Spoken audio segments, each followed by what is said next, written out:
Hello, this is Mr. Mayor. If you're looking for a scary book, you might want to check out this one, Scary Stories for Young Foxes by Christian McKay Heidegger.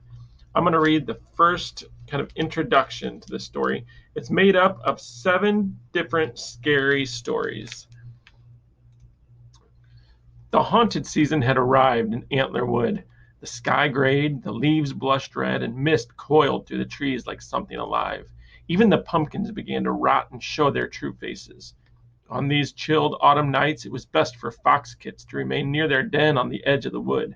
There they could feast on apples that tumbled from high branches. They could hunt for smoky acorns and crunchy stick bugs and juicy mice. And when dusk turned to starlight, the kits could return to their den, tuck under their mother's fur, and be soothed by her heartbeat. "Tell us a story," the alpha kit said one misty night. "Make it scary," the fourth said, yipping and hopping.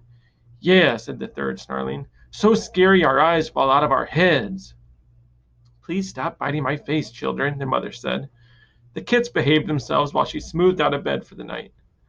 "Let's see," she said. "How about Rattlebones?" "Mom," the beta said, rolling her eyes. "You told us that story when we were 2 weeks," said the alpha. "It's boring." "Very well." Their mom began ripping out roots that had snuck through the den's walls. "How about Willoughby Wallaby and the Floating Paw?" "Seriously?" the fifth kid said. "That story wouldn't raise the hackles on a field mouse," said the fourth. "Yeah, it's kid stuff," said the third. "Well," their mom said, "those are the stories I know." 7 little foxes sighed. "Sorry to be a disappointment," their mom said, lying down. She paused and looked at the kids with all seriousness. "But you must promise that no matter what you do tonight, you will not go to Bog Cavern." The kids' ears perked. "What's Bog Cavern?" the alpha asked. "That's where the old storyteller lives," their mom said. "If you go there, you'll hear a story so frightening it will put the white in your tail." The kits stared at their thin, dusty brown tails with wide eyes. "Wait a second," the fourth said, looking at the fluffy white end of their mom's tail. "You heard the story?" "Only part," she answered, "and I wouldn't repeat what I heard for 1,000 mice." The kits gave one another meaningful looks. They didn't want some toothless story like Willoughby Wallaby, which could be forgotten with a shiver and some milk and a lick on the cheek. They wanted a story so scary it would prove their bravery and change them forever. All except the little one, that was. She preferred the sound of her mom's heartbeat. Yes, it may have been wise for fox kits to stay close to the den once the leaves began to fall, but the fog and the frost and the old crimson moon had stirred something in their whiskers, and so they waited till all was quiet, save their mother snoozing. And then 7 little foxes slipped out of their den with the mission to scare some white into their tails. 7 kits snuck into the night, over the log, around the stone, across the creek, and through the grass, deep into the antler wood. The trees threw up their limbs as if to frighten them away. The little ones slowed at their warning. "Come on, Sticky Paws," the beta kit whispered.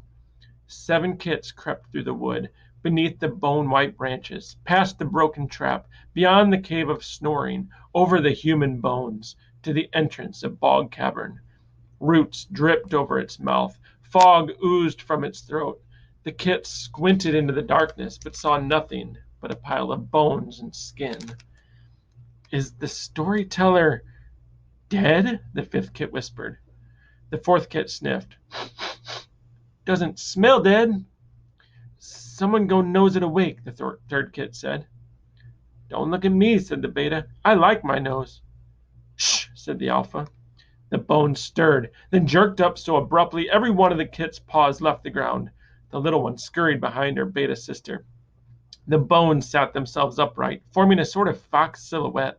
Eyes flashed green in the darkness. "What have we here?" the storyteller said with a voice like spilling dust. "Huh, grovelers." The beta gave the alpha a nudge. "Oh, the alpha said, voice cracking. "Would you tell us a scary story, please?" The storyteller sniffed again. "Too young. Come back when you've lost your milk teeth." The fox kits clamped their muzzles shut. The little one hoped this was enough to get her siblings to scurry home, but no one budged. The alpha cleared his throat and delivered the speech he'd prepared. We're smart enough to know that stories are as harmless as the wind through the leaves. They cannot pluck our whiskers, or break our bones, or strip our skins.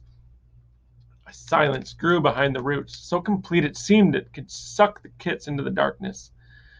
Sure of that, are you? The storyteller asked. 7 little foxes tried not to shiver. 2 of them succeeded. All scary stories have 2 sides, the storyteller said, like the bright and dark of the moon.